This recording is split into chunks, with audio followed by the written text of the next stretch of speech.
65-inch to na Samsung TV na sobrang flat na pwede siyang lagyan ng frame sa gilid tas magmumukha siyang painting kapag hindi siya ginagamit. Sobrang strict sila pagdating sa segregation. Kakakulak lang nila ng mga basura. So dun yung plastic. Oh my God, tumatabingi yung kape. No! Sobrang weird na ngayon pa talaga nasira yung ilaw na nag-i-impake ako. Okay, so far, okay naman siya. Hindi nagpa-fog.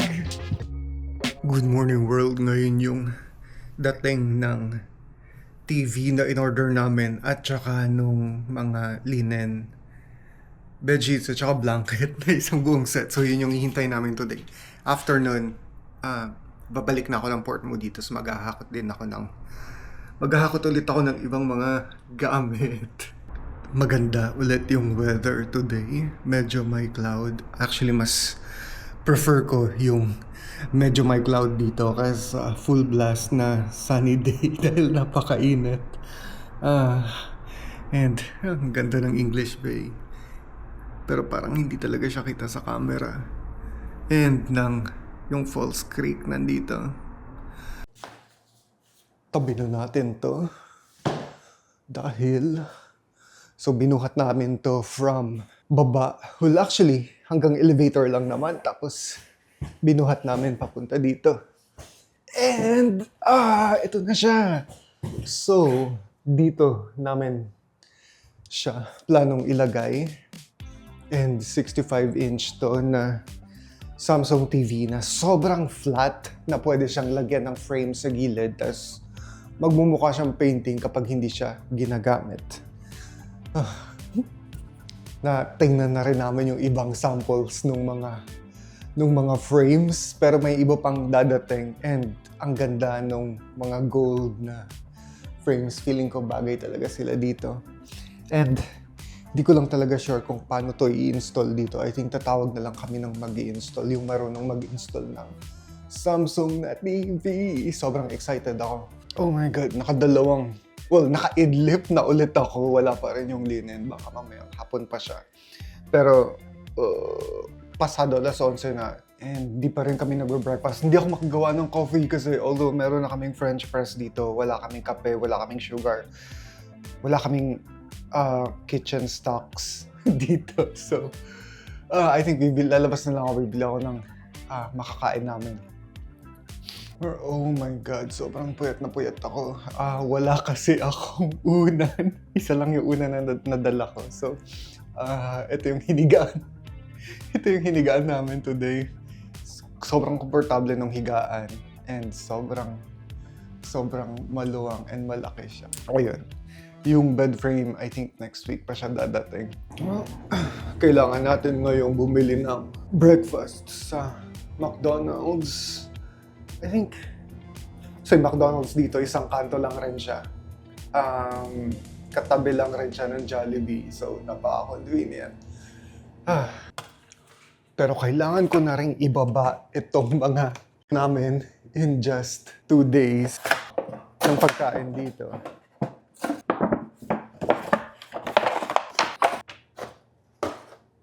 Marami na rin sila. Marami na rin kami naipong basura.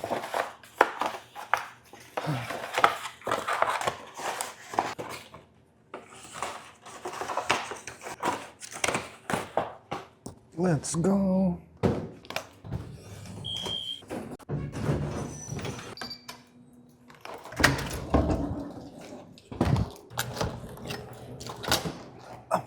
And sobrang strict sila pagdating sa segregation dito. And I think kakakolek ko lang. So, kakakolek lang nila ng mga basura. So, dun yung plastic, waste, paper, containers, organics, glass. Sobrang kailangan segregated lahat. So, itong mga ganito, considered to as paper. So, dito natin silang lahat ilagay.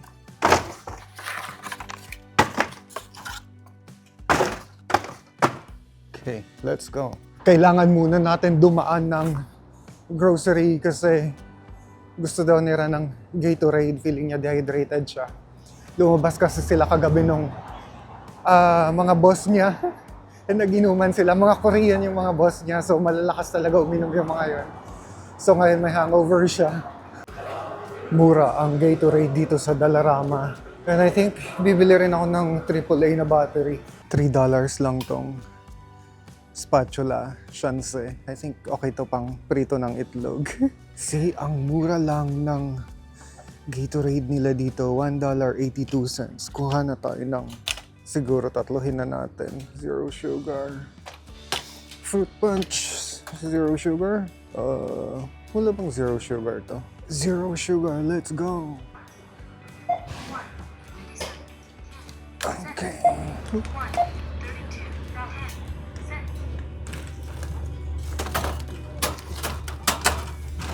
Insert cash or select payment type. Place your bags in the bag. Okay, so let's go na sa McDonald's. Gutom na rin ako, pasado alas 12 na. Let's go.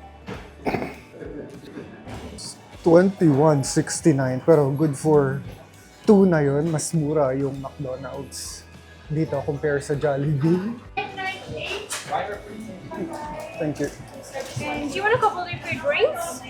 Sorry? Couple of Oh yeah, thank you. Yeah, I'll just get back to that. Oh my God, ang dami kong in-order. Ang dami kong in-order. Mabuti na lang may dala akong paper bag. Okay, pero parang wrong move yata yung hindi ko pag hingi ng plastic, ay ng paper bag. Okay, hindi ko sure kung kaya ba sila dito. I think kaya naman. Oof, init. Oh my God, yung fries. Wait.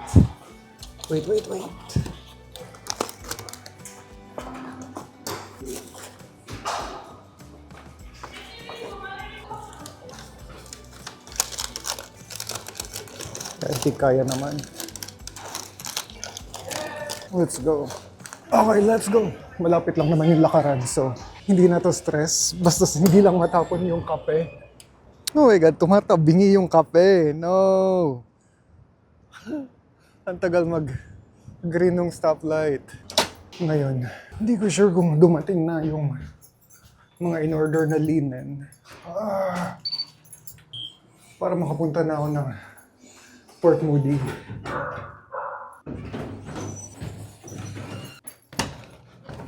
Kailangan ko lang itabi itong mga nakaharang. Lagi na lang maraming mga nakaharang. Well, struggle din ngayon kasi wala pa kaming table pero bibili kami ng maliit na table para may extension tong counter. Oh my God, yung kape. See, hindi naman siya natapon ng malala. And yung french fries, sobrang intact din. Okay, let's go.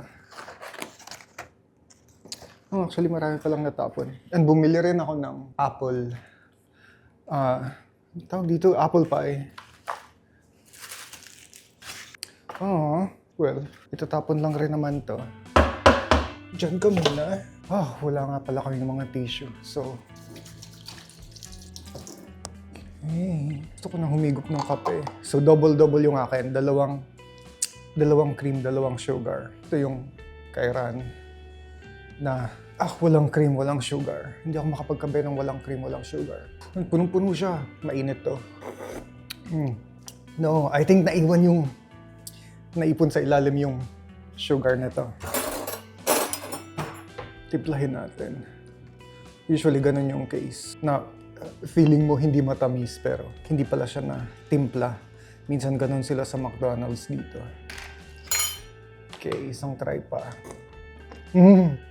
See, sobrang tamis na. Nakalimutan ko kumuha ng ketchup para sa french fries, pero okay lang yan. Sakto lang siya. Usual na french fries lang. And usual na McDonald's cheeseburger lang hanta.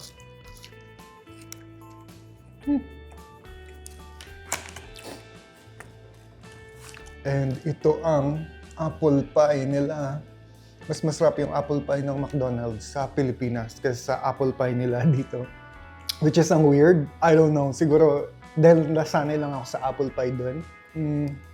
Hindi na daw ma-deliver today yung mga linen at saka unan. So, babalik na ako ng Port Moody and maghahakot ulit ako ng iba pang mga gamit. Dadalhin ko tong malaking maleta pabalik sa Port Moody, pero hindi ito yung lalagyan ko ng mga gamit. Yung mas maliit na maleta, yun yung dadalhin ko pabalik dito naman para hindi ako ma-stress. Nakaka-stress gamitin tong malaking maleta.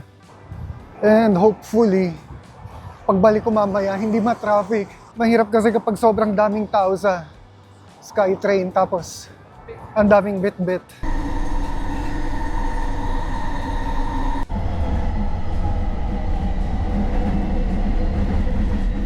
Hindi ko alam kung paano ko uumpisahang hakutin tong mga to, pero bahala na.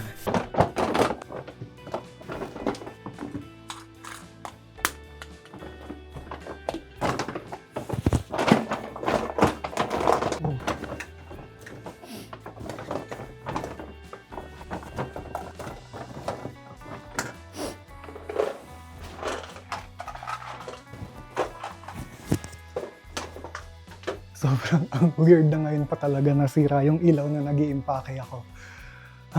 And sabi ko hindi ko nadadalhin yung malaking bag, pero I don't know, yung malaking maleta ulit yung dadalhin ko. Na-clear. Na-clear ko siya. Hindi ko alam kung paano ko siya nagawa, pero konti na lang. Iwanan ko to kasi alam ko tatagas yan kapag dinala ko. And si Rhino, isasama ba natin si Rhino? Or iwan dito si Rhino?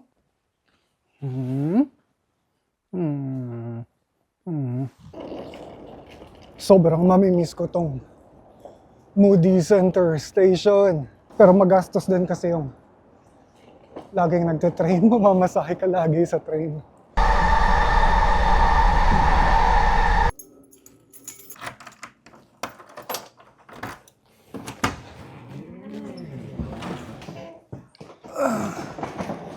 Oh my God, naghalo-halo na to. Jollibee at saka McDonald's. Kailangan kong i-unpack agad to kasi karamihan dito may mga liquid.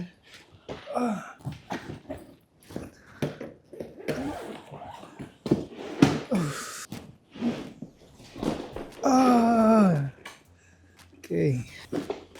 As long as upside sila, walang problema. Yung mga spices ko. Hindi natapon yung olive oil. Oh my God. Go. Tsaka muna. Alright, perfection. Success. Gutom na gutom ako. May natira pa sa akin? Wala nang natira? Walang natira? Ang kalat. Oh my God, hindi pa nainom yung kape. Lagay kita dito. Ang pinagkainan, lagay natin. Hindi pa naubos yung french fries. Okay. What do we have here? This is bad. This is really bad. Na malapit kami sa Jollibee. Oh my God, ito yung Korean.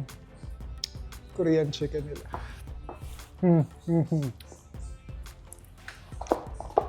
Tikman natin yung bago nilang flavor. Tingnan nyo naman. Oh my God. Ang sarap. Let's go. Busog na busog ako. Ang daming kalat. Oh my God. And poproblemahin ko pa kung siguro bukas ko na lang asikasuhin itong mga to. Nandyan na lang sila sa sahig ngayon. So nandyan na yung mga hinakot ko kanina. Wala na kasi akong space na makita dito. I think kailangan pa talaga namin ng additional na storage dito sa bathroom. Parang hindi ko mapagkakasya lahat dito. Mga dinala ko. Na-stress ako. Actually, hindi pa natin hindi ko pa natatest tong bathtub. I think today ko itetest yung bathtub. Tingnan natin. At saka yung exhaust din pala, kung nakukuha niya nga ba talaga yung mist dito sa loob ng bathroom. Pero magiging maingay na maingay ito.